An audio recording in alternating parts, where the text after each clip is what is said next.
I'd be losing to this character. Or maybe not if he does that.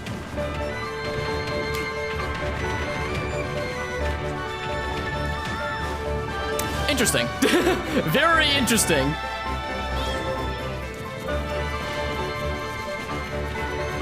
Air dodge? Well, I was right. I just didn't expect them to do an air dodge up. They're dead. Oh, I love that combo. Feels so good to do on default controls.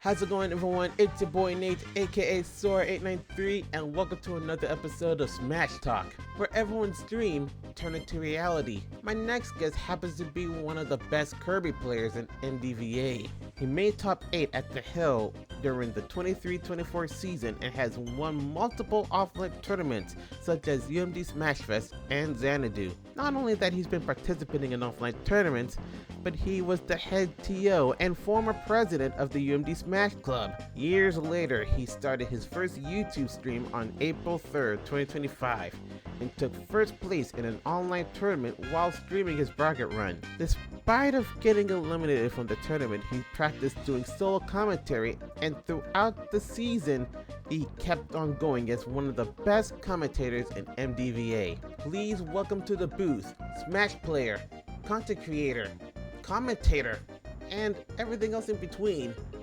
Ian Combs, aka Irlc. Ian, how's it going? Welcome to Smash Talk. Hello. Thank you so much for having me here. No problem, man. Let's just get started. All right, Let's try to please. introduce myself or Please state your main and your major. oh my college major? Yeah. Okay. Well, anyway, hello everybody. My name is IRLC. You might also know me as Ian. I graduated from the University of Maryland with a major in cellular biology and genetics, but we don't care about that. What we care about is Smash Brothers, where I'm a competitor, content creator, and most importantly, a Kirby main. You can see it on the shirt right over there. All right. Thanks for being here, man. Let's go back to your childhood before you Okay. start competing in Smash. What are your classic games did you play back in your day when you were like a little kid? Yeah, that's the weird thing. I was pretty much always a Nintendo kid, but I was a very casual gamer and stuff like that. I opted just to hang out with friends more, and occasionally I would do Wii Sports and other stuff like that. Everything kind of changed, like end of middle school. I got a DS for the first time, and that's when I really fell into the Pokemon rabbit hole. And I played some Kirby games, absolutely loved them.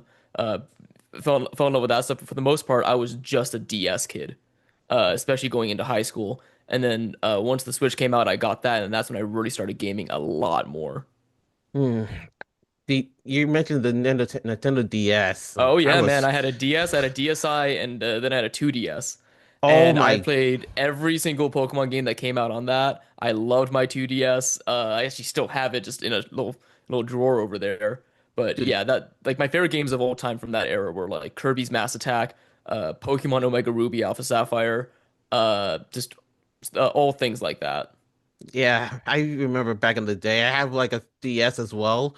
I was Hmm. playing like Super Mario DS, Super Mario 64 DS actually at the Yeah. time. I didn't get a chance to beat the game though. It was like I did it like 100% it. I did 100% Mario Kart DS on the Mario 50cc. Kart DS, how could I forget? Yeah, I love that game. Metroid Prime Hunters, if you ever played that, Yeah, just all incredible. but Metroid I haven't played that, but I did play other games like Kingdom Hearts Recoded, which happens to Mm, be on the DS as well. really? I did not know that. Yeah, it was back in like I think it was like back in like 2011 or something, I don't know. Mhm. And wow, I let's just say that I really love playing Kingdom Hearts. I mean, the DS Yeah, man. version of the game was completely good. I mean, Mhm. but one thing I haven't even like 100% was 368 slash no 365 slash 2 days. It was that was like with Roxas and Axel, you know. Unfortunately, though, that's falling deaf in my ears. I know nothing about the Kingdom Hearts franchise. I do see your little Mm, Sora plushie there, and I think it's adorable. But no, that thanks. game is on my to-do. But yeah, Mm, basically growing up, and even now, I'm pretty much just a Nintendo guy. I play a little bit more PC games and stuff with my brothers, but it's all very niche stuff. I've mm. never really played a lot of PS5 or Xbox or anything like that. Um, Before you start competing in Smash tournaments, you already graduated high school, and you graduated in high school, and hmm and what year was that actually? Oh, that's it was the funny year actually. So my final year of high school was 2020, and because of that, my high school senior year actually got truncated due to the pandemic. Oh Yeah. man. And this is kind of the story of how I got into Smash because, again, I basically got out of high school at on May of 2020. And then I got accepted into the spring semester at the University of Maryland in the spring of 2021. And so I had a solid like 8 month period with nothing to do. And I Mm. wasn't going outside. I have an autoimmune disorder. My mother has an autoimmune disorder. We were very susceptible to COVID. And so I just stayed inside, and then what I ended up doing, I just played Smash Bros. And I basically taught myself everything I know now. And I got good enough just in those 8 months, just doing Elite Smash and just, having fun doing it, playing whatever character I wanted before settling on Kirby. And then I just decided, you know what, I'll try a tournament since I've been playing the game so much, and now the rest is history. Mm, definitely. Right. So, and you started to head to high school. Well, you started at the UMD where you oh, if I remember correctly, we went to UMD to become the president of the Smash Club, right? That kind of, if I'm being honest, that kind of just happened. So, Mm, before entering my undergraduate career, I had no intention of actually doing any sort of game competitively. I had some experience because my favorite fighting game at the time was actually Pokken Tournament, still one of my all-time favorites. mm. And I entered a couple tournaments just here and there, but they were very casual, very, very fun. But going into college, I was originally going to be joining the Gamer Symphony Orchestra that they have there as a percussionist, where they play songs from video games. My brother was in it. It felt like a really fun thing, and I wanted to go in it too. But then I just ended up not really joining. There was a lot of weird drama that was happening within them too that my brother was telling me about that kind of put me off on it. Mm. And then I saw an ad and got recommended the Smash Brothers Club from a friend of mine. And so I ended up joining. I went 0-2 in my first tournament, got destroyed, didn't even bring my own controller. But I liked the experience so much. There were some really cool people there, and I just liked playing the game against people who were good because I have two brothers. They're not very good at Smash Brothers, so it was a nice way to actually fight somebody offline. And I kind of got addicted to the experience, and I came back the week after that, and then the week after that. And I think over the course of my entire undergraduate studies, I only missed like 3 UMD fests. My And that gosh. consistency eventually led to me learning how to TO. It let me learn how to run brackets, how to talk with people about the game, how to seed, how to do all these other things. And the presidents at the time took notice. They said, "Hey, do you want to become president next year?" And I said, "Okay, sure." So it was a very spontaneous thing, but that's basically what Mm. happened. Oh, that's cool. And you mentioned GSO. Yeah. I've realized that name. That was like around I think that was around when my friend Stella, hmm who happens to be like a great percussionist. Hey, She let's was go. I mean she was like she was actually my friend as well at hmm PGCC before she's because she was majoring in journalism. Oh, that's so cool. My parents were Um journalists. Sorry, just go ahead. Mm. And yeah, and I was like looking at the GSO performance on Twitch, I believe. hmm If Oh yeah, by the way, if you haven't even checked out GSO, the Gamer Symphony Orchestra, it's gonna be on the link will be in the description down below. You can check out their performance. It's gonna be completely good. Also, if I may, just like so many universities now have an actual Gamer Symphony Orchestra. Definitely recommend you check it out if you just happen to be a video game fan and you also like to play an instrument. They are fantastic organizations. My brother, older one, just rejoined a Gamer Symphony Orchestra now. That's a bit of a higher like level, and they're doing great things. It is a fantastic time. Yeah, they've been playing like a lot of music from Kingdom Hearts to Waver They do have some 64. good soundtracks there, yes. You name it. That is like completely good. hmm Um, let's go to question number four. Since you and I met back in like 2022, we were Oh doing wow, like yeah. friendlies alongside with a bunch of Smash players before the tournament starts. And hmm when top eight started, you were doing solo commentary. Yeah, you were like doing solo commentary. Or, around around during multiple events such as Xanadu and UMD Hmm. Smash Fest. How did that put you through the big tournaments, and how did that evolve throughout the years? Okay, so how did it evolve throughout the years? So obviously, actually going into high school, pretty much all of high school and going into college, I was not very happy with my voice at all. It was just kind of a thing about you would always hear your voice out of like an iPhone speaker. It's like, oh, but I kind of learned that was a more natural thing. And one of the ways that I broke out of my shell and kind of overcame that was with Smash Brothers commentary. And it started at UMD Fest. That was my first Smash tournament, as I said. And I had so many friends there who then started going to the other tournament that was in our region, Xanadu, which was a little bit more prestigious, a lot more of a budget behind it, as you know. But yeah, just I eventually started running the streams for UMD Fest off of my own laptop, off of my bad microphone that I was bringing at the time, and my setup. And so since I was just at my computer doing the stream a lot, I started talking a little bit about the game. I've seen, of course, really great commentary reels from EE, TK, Breezy, Coney, and a bunch of other fantastic commentators who are local to the MDVA region. And then at Xanadu, when they actually have a professional commentary setup, uh, I was invited onto one. And I was talking a little bit with like Logic at the time too. And he said like, "Hey, you have a good voice for commentary. You should try it out." And I was like, "Okay, I will try." And so one time, just I think it was an extra credit. There were like six people in the bracket. I was like, "There's nobody commentating this set. I think it deserves commentary. Let me try it out." And I was bad at it. I sucked. I was stuttering. I was messing up my words, but I enjoyed the experience. I enjoyed reading chat and interacting with them, and I just kept at it. And eventually, throughout my entire time at Xanadu, I feel like I really have honed it in a pretty nice way. And now I'm commentating events like Dr. Insano's Bonfire, Cavalier Clash, hopefully Duke It Out, and also the MDV Arcadian happening soon at the time of this recording. So yeah, that was kind of the timeline of my commentary. Started off very small, UMD Fest, and then it got honed throughout Xanadu, and now I'm kind of running with it. Mm, man, you've been doing like a lot of things. I mean, you've been doing solo commentary and you've been doing like a lot of commentary with other friends as well. Oh, absolutely. Yeah, And Just Draft, Mr. Patch, those are some of my go-tos right there. A couple other really, really great ones. Dr. Insane's Bonfire, I was commentating a lot with other people like Festive, Quinn, all things like that. and don't forget KML. I mean, he's Oh, also absolutely, man. he, I can never forget KML. In fact, I have him on my water bottle right over here, okay? definitely that was. I mean, oh yeah, I do have it on my wall as well. I mean, he's Oh yeah, no, yeah, again, I always got to shout out Kyle whenever I get the chance to because he is a big part of my Smash journey as well. I mentioned that I got sort of the first time I was on a proper mic setup was Extra Credit, which is a tournament hosted by Mr. Kyle KML, who, if you don't know, runs the company KML, which does Smash Brothers streaming for a bunch of different events in the MDVA area. I am an honorary member, and I'm basically a go-to commentator for them and also just a friend. mm, see, well, big shout out to KML for for For putting up everything, those for honestly, dude, they are everything. He's incredible. I've yeah, done they're like so many ad reads for them. I could list them off here if you need me to. Kyle the GOAT. Absolutely. Now you've been improving a lot with Kirby throughout your SSBU journey. And it's almost a year since you started your stream. Well, you started your YouTube stream on April Indeed, yeah. 3rd. Tell me Wait, how when was that it? I actually don't know when my anniversary would be. that was like around April 30 when you just Oh, started wow, your it's coming up. live stream.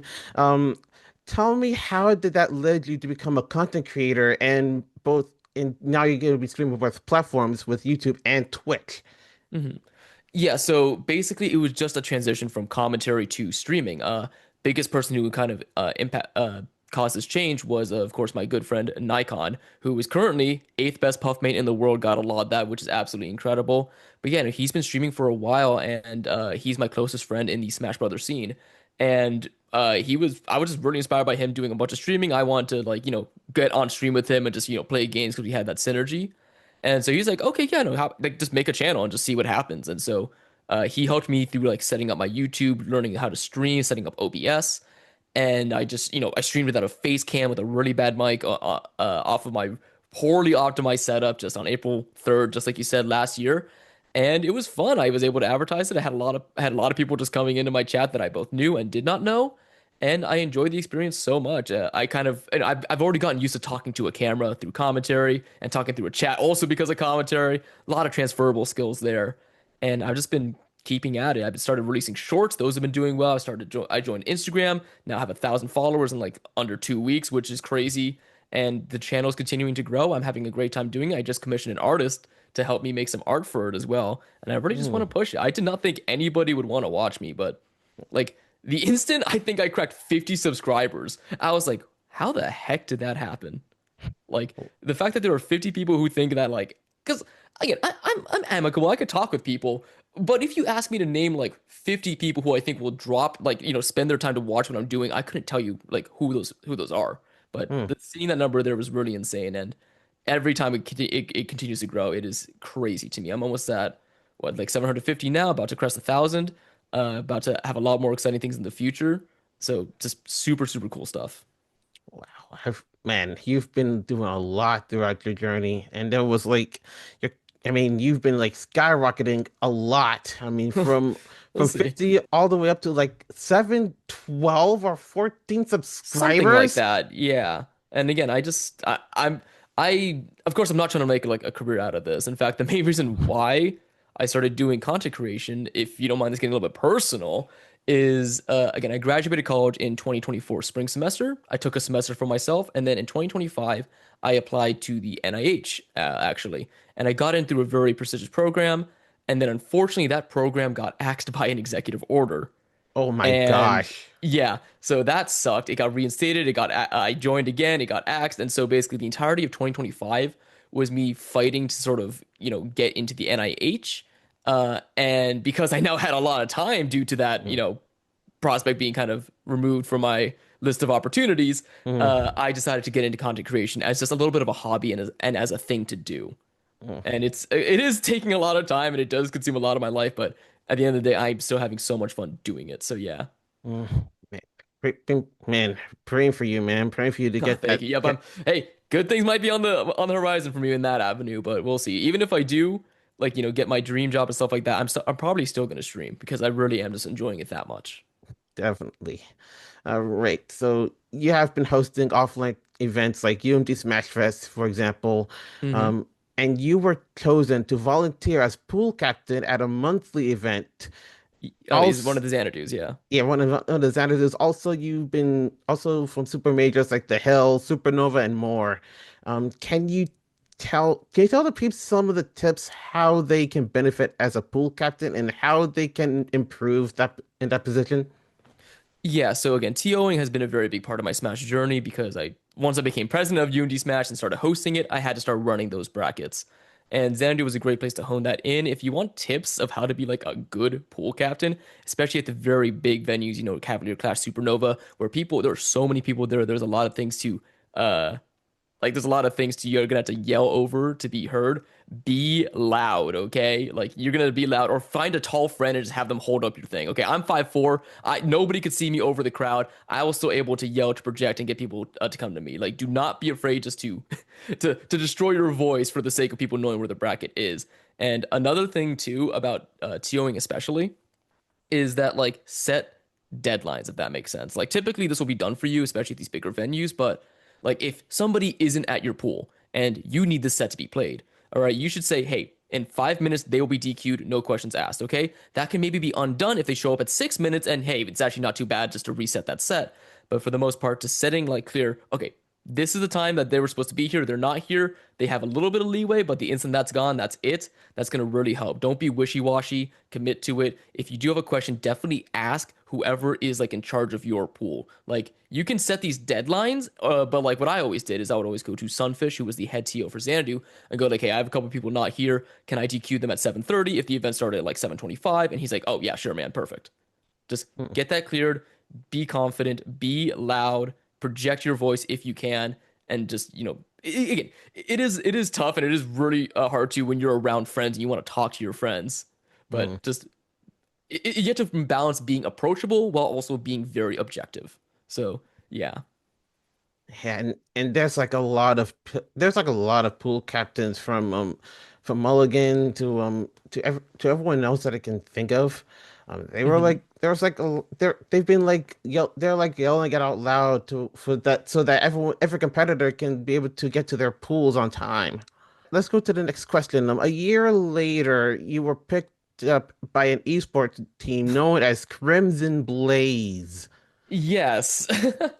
Sorry, there's some funny things there, but go ahead. What, which I could tell your first that's your first sponsor as a Smash player, right? Sort of, actually. Hmm. Because originally I was added onto the team because of my status as a Smash player, but I filled more of now like a commentary and especially man or not management role, but like organizer role. And again, so Crimson Blaze Esports is a very small esports organization. We now have a lot of really good players under our belt, such as 6 a.m., such as Rap, and a couple of others. Bry, if you know him, they've all pretty much got wins on top players. Just recently at Dr. Insano's Bonfire, which I commentated, Rap took some sets over, I believe, Gluttony and a couple other people. Hmm. Uh, but when I joined, we were only about 3 people strong, and I was definitely the strongest player signed on at the time. And I'm like, what, just the 20th something best Kirby in the world. So pickings were a little bit slim. The main reason I did end up joining is because they wanted to help me sort of start my own online bracket, and I felt like this was before I started streaming, and I felt like it could be a good thing for them to help me because the guy knew how to design overlays, he knew how to design a bunch of things, and it would be nice to have another guiding presence on my content creator journey. Those were my original reasons for joining. My reasons for staying though is that it's just a great organization with a lot of really good players now that I'm able to fight and improve with. But damn, I can feel myself sort of falling away as I'm like now like the 15th best player that we got in there. Hmm. Man, I was like, that was like, I mean, that was like before, I think that was when I was sponsored as Ace of Cards. Hmm. Because that was because you got picked up before I left Ace of Cards as well. Because I was thinking of joining that group for like a year, and there and there we are. I was like I said mission accomplished for me. But now you're like hosting the Crimson Cup, which by the way, just like TR take down a bi-weekly tournament every Saturday. Hmm. Um, you also did your solo commentary for that online tournament as well, and you were having a blast while organizing the event. How did Absolutely. that how did that lead you to where you are now? How did that well again, it's still this is a very recent thing for me. So there hasn't really been much change from the me who started the Crimson Cup, which again does happen bi-weekly Saturdays. Unfortunately, I was sick the last one, so that we had to reschedule. But if you're asking like how I did both organizing, streaming, and like the commentary of it, I just love talking, man. I love yapping, I love running my mouth. Okay, that's why I've been able to stream so consistently and stuff like that. And I'm just so lucky that people like what I'm saying and like the commentary I'm able to provide. Hmm. But the things leading up to that again was joining the organization. That was like my big end goal was to have their support to help me host my own tournaments. Hmm. Even if it's under like their name, I'm very much kind of prideful of the fact that I've made it, a thing that I stream on my channel. I do the stream for, I do the commentary, I host it. It's always a very, very fun thing. So yeah, I mean, there's like a lot of online tournaments happening absolutely. already. There's like you mean you got TR Takedown, you've got and anything but the three. I could Um, name at least like 18 more just off the top of my head. Yeah, there's a lot of great ones out there. A lot I would recommend. let's see. I already talked with Raf with some tips about commentating, and I want to ask you the same thing. Do you have like any tricks for the future commentators that want to join the mic as well? Yeah, honestly, it depends because I'm definitely more favorable to solo commentating. But there will be many times where you will have to commentate with a partner, and I say this a lot, which is that it's always a game of catch. Okay, like it's kind of the metaphor that most commentators use, where you say a sentence, you pass the ball to your co-commentator, and then they say a sentence, and you pass the ball back. Never try to talk over them. Keep yourself brief. Keep yourself concise. What I like to do too is that you don't always have to talk about what is immediately happening on the screen. So something that like people have come to me is like, how do you commentate? And an issue they run into is that they're with a co-commentator. That commentator says something about like, oh, that F smash just hit and now the stock is taken. And now they have to commentate their opponent coming back from the Angel platform when there's not much excitement going on. Like, what do you say there? And what I do is I always like sort of like whenever my co-commentator is talking, I will look at the screen. If something interesting happens that they're not talking about, I will lock that information away, talk about it later when it's my turn, if what's happening in front of me is not that exciting. Instead of saying like, oh, here we go, coming off the Angel platform now with a fresh stock, you can go like, and yeah, really great way that he actually took that stock and found the forward smash because he conditioned him to jump out of shield, and this time he actually capitalized on it. Stuff like that. It really helps with keeping that tempo and keeping that game of catch going. Okay, don't try to look for what to talk about immediately in front of you. Log some options, play that game of catch. That's the best way to do a commentary with somebody at your side. As for solo commentary, just talk your heart out, man. Right? Like take breaths. I do a very fast-paced commentary style, and I typically talk about what's directly in front of me, talk about what's good, what I think the opponents may have messed up, or like what I think they're going for. And the main way I practiced that actually is I would just watch sets of Smash, like while I was going, if I couldn't sleep, and then like in my head I would like think about what I would talk about specifically. Like, oh, that was a really great backer right there. In fact, it's going to put him at 79%, put him off stage. How do you get the edge guard now? And there you go, getting the down air. It's just doing things like that, those little mental exercises really, really helped me. Hmm. All right. Last question before we bounce. Where can they find you on social media, actually? Oh goodness. You know, a year ago, this question would have just been, "Hey, join my Twitter. I don't even use it." But now, go ahead and you can find me on my YouTube, of course, which is just at IRLC Kirby. That is my main platform. I post all my streams there. I do sorry, I post a bunch of shorts there. I do a bunch of YouTube videos. I'm going to be releasing a lot more videos myself. And of course, that's the main streaming platform I use. You can also find me on Twitch, which is also IRLC Kirby. And yeah, that's just the second platform I stream on. Nothing there gets pretty archived. So if you want to see archives, go ahead and go to the YouTube side of things. I did just make an Instagram, and once again, suddenly that has me with like 1,100 followers out of nowhere, where I post a lot of my YouTube shorts. I'm planning on doing exclusive content there, so follow me. Take a guess. It's at IRLC Kirby, and then finally go ahead and follow my Twitter. I don't use it. I probably wouldn't. I probably never will. I don't care about the app, but you can still follow me there, which again is IRLC Kirby. All right. Thanks for your time, Oh, bruh. sorry. Oh, One more. well, I one more. forgot because there's so many now. I made a Discord server. It's called Oh, IRLC server. So I don't really know how to advertise that. But hey, you can find the links on all the socials I just mentioned. So go ahead and follow it there. links are in the description down below. Thanks for having it. Thanks for your time, bruh. No, of course, it's been fun. Thank you, man. Thank you so much for listening to my interview with Ian Combs, aka RLC. It was fun talking with him about his past experience, and I know that this is just the beginning. Hey, comment below or check out the community post which we uploaded later on, and vote for whoever you want me to interview with next time. And don't forget to like, share, and subscribe so you won't miss a single episode of Smash Talk. Until then, it's your boy Nate, aka sora893, signing off. Have a blessed day, and remember to make your dreams turn into reality.